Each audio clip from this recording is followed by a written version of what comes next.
Hello, I'm Lesley Logan, and today we're going to do airplane on the Cadillac.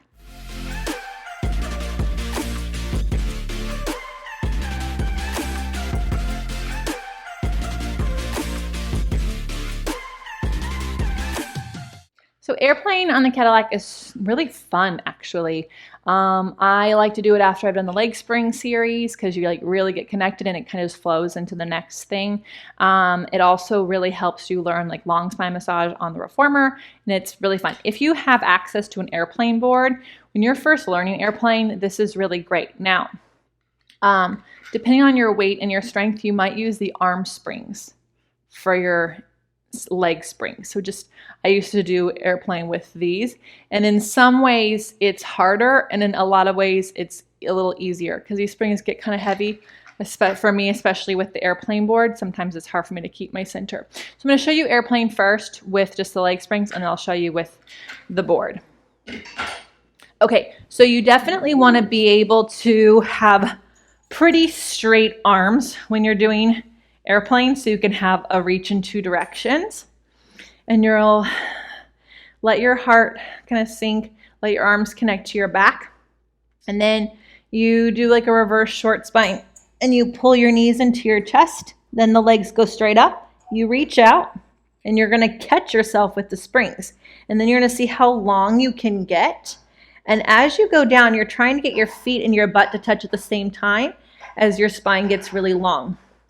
And then you pull your heels to your butt, you pull your knees in, you roll your spine, you straighten your legs, and you reach out, and you get super, super, super long.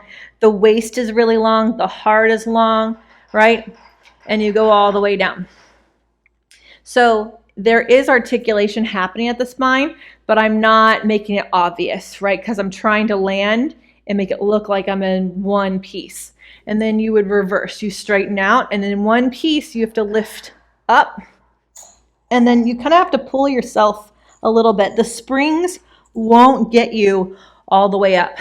And I could really use a little bit more length in my waist up here. And then you pull in from your center, try not to collapse down, and then you roll all the way down. And you do 3 in each direction.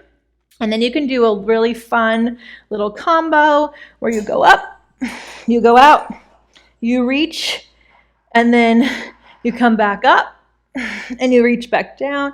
And it's not that I'm like bouncing, right? I'm controlling the springs in both directions. And then you come all the way up, and you bend your knees in, and you roll down.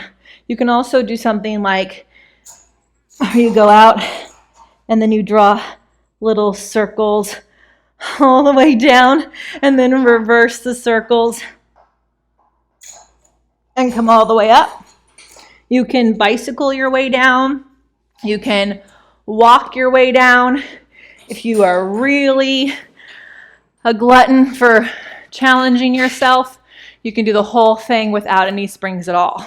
So now that we've done that, I promised you the airplane board. So this is a really good teaching tool for finding your reach from your seat, because it can be really easy to lock the knees out or lock out in the elbows, or just not connect to your center, right? So you put your airplane board on, and then you put your feet in the loops, and then you're going to place your arms on your poles, and you're going to roll up, and you're going to lift your legs up, and then you're going to reach out. And you have to really stand in your board.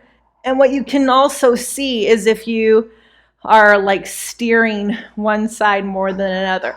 Pull it in, roll your hips up, reach it out, stretch your legs, and then pull it in, and then reverse it. You're going to roll down, reach out. This is the hard part because the board with the springs is really heavy. You control your way up, and you pull in. That was a little bit of the springs pulling me up. So let's try that again. You reach out, and then you lift up. There we go. And then pull your knees in and roll down. So again, 3 in each direction. If you do use the board, Try to go back to the straps so you can challenge yourself in both directions, using the board and then taking what you learn and using the straps.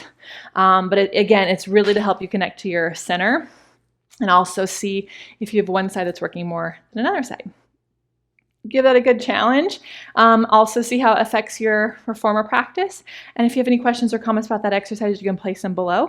I'm Lesley Logan. Thank you so much for watching. Now we'll see you next time.